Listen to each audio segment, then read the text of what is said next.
Assalamualaikum warahmatullahi wabarakatuh. Perkenalkan, nama saya Tegar Desta Aryawan dari kelas 11 MIPA 3, nomor presensi 33. Di sini saya akan melaksanakan ulangan lisan PPKN, yaitu tentang mewaspadai ancaman terhadap NKRI.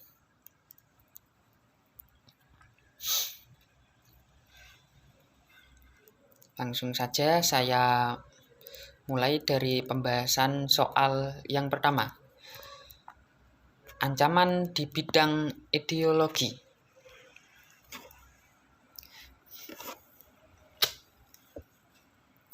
Komunisme, paham yang bertujuan menciptakan masyarakat komunis dengan aturan sosial ekonomi berdasarkan kepemilikan bersama dan tidak ada kelas sosial, uang, dan negara. Selanjutnya, liberalisme, paham ideologi yang bertujuan menciptakan masyarakat yang bebas berpikir bagi individu dan menolak adanya pembatasan, khususnya dari pemerintahan dan agama. Selanjutnya, individualisme, yaitu paham yang memiliki pandangan yang menekankan kemerdekaan manusia, kepentingan bertanggung jawab, dan kebebasan diri sendiri.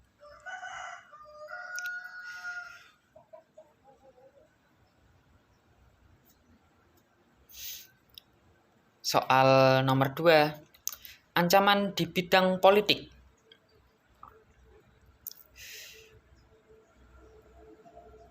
Pengerahan massa, contohnya kerusuhan Omnibus Law, yaitu ada 3 demo yang menolak Omnibus Law, Undang-Undang Cipta Kerja pada tanggal 8, 13, 20 Oktober 2020.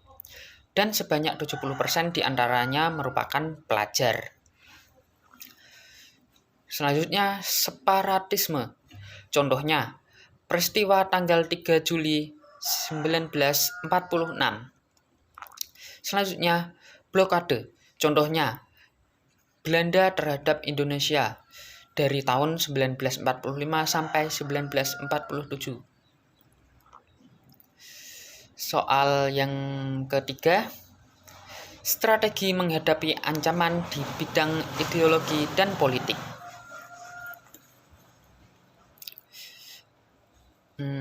A. Mengembangkan demokrasi politik. B. Mengaktifkan masyarakat sipil dalam arena politik. C. Menciptakan pemerintahan yang bersih dan berwibawa.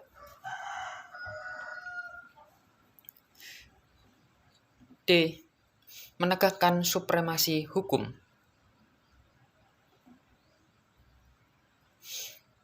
E. Memperkuat posisi Indonesia dalam kancah politik internasional.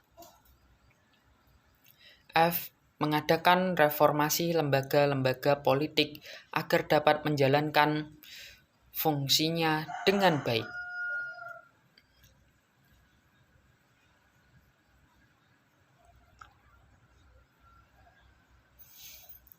Soal yang keempat, ancaman di bidang ekonomi,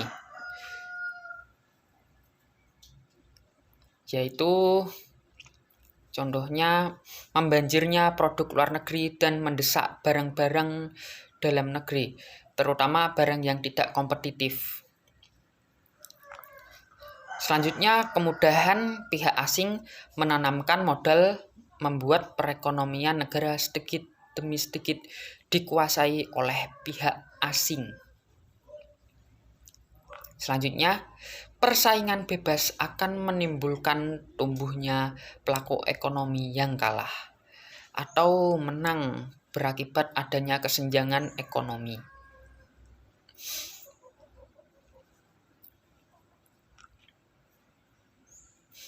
Soal nomor 5. Strategi menghadapi ancaman di bidang ekonomi dapat dilakukan dengan cara A. Menciptakan lapangan kerja sebagai solusi memberantas pengangguran.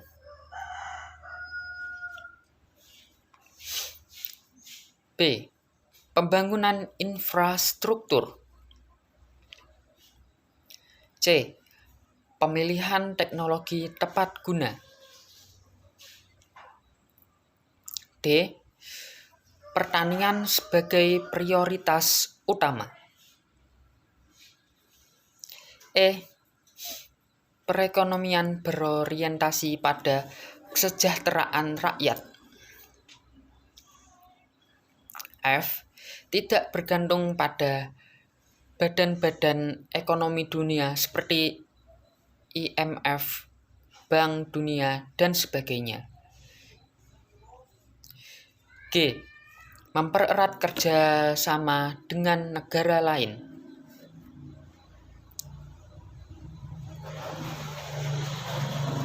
Soal yang ke-6. Ancaman di bidang sosial budaya.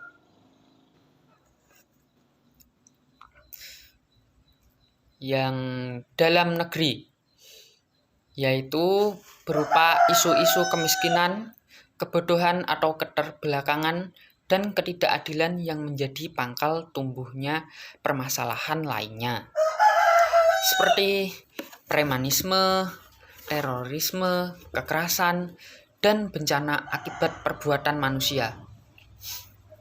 Isu-isu ini dapat mengakibatkan disintegrasi bangsa, pudarnya nasionalisme, dan patriotisme.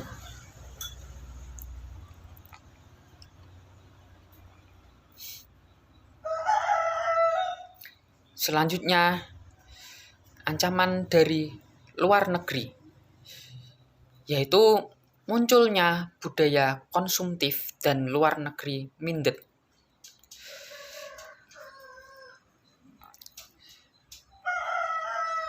Lalu munculnya hedonisme, yaitu kenikmatan pribadi sebagai nilai hidup. Contohnya, mabuk-mabukan. Lalu munculnya sikap individualisme, yaitu sikap selalu mementingkan diri sendiri dan memandang orang lain tidak ada artinya.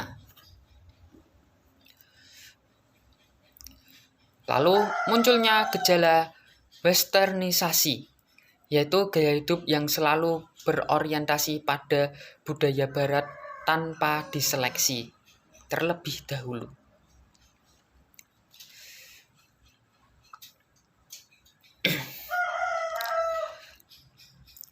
Soal nomor 7. Strategi menghadapi ancaman di bidang sosial budaya.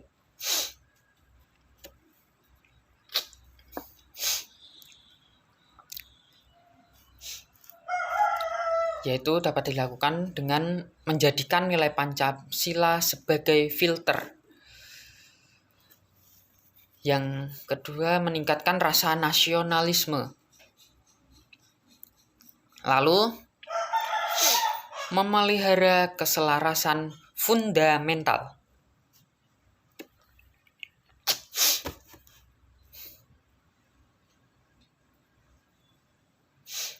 Soal nomor 8. Ancaman di bidang pertahanan dan keamanan,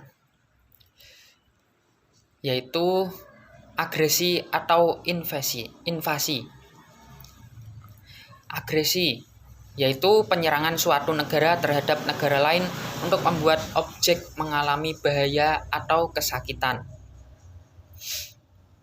Selanjutnya, invasi, yaitu bentuk agresi yang berskala paling besar dengan menggunakan kekuatan militer bersenjata yang dikerahkan untuk menyerang dan menduduki suatu wilayah.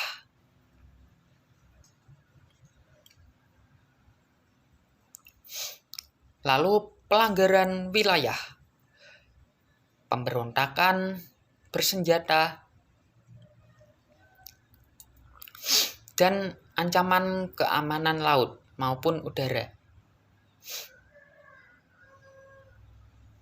Lalu aksi teror atau terorisme.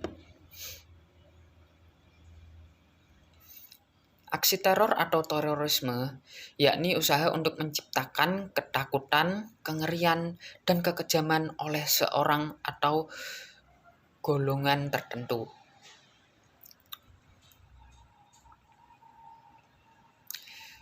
Selanjutnya soal nomor 9.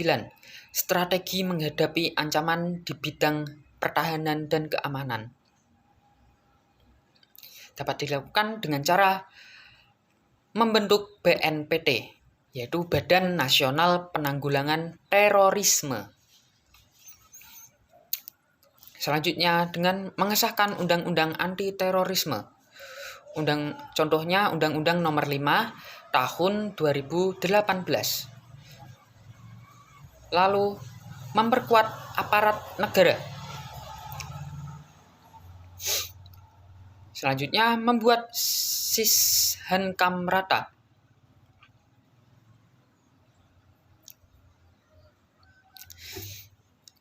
Selanjutnya soal nomor 10. Komponen Sishankam-Rata.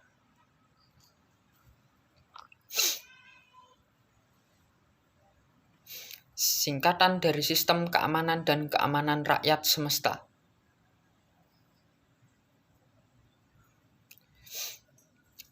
Yaitu dapat dilakukan dengan cara TNI sebagai kekuatan utama sistem pertahanan,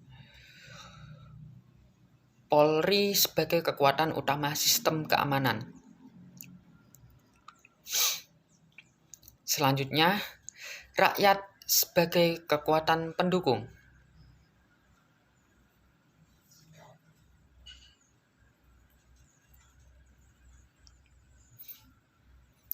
Selanjutnya soal nomor 11. Ciri-ciri Sishankam-Rata. Kerakyatan, yaitu orientasi pertahanan dan keamanan negara diabdikan oleh dan untuk kepentingan seluruh rakyat. Kesemestaan, yaitu seluruh sumber daya nasional didaya gunakan bagi upaya pertahanan. Lalu kewilayahan, yaitu gelar kekuatan pertahanan yang dilaksanakan secara menyebar di seluruh wilayah Negara Kesatuan Republik Indonesia sesuai dengan kondisi geografis sebagai negara kesatuan.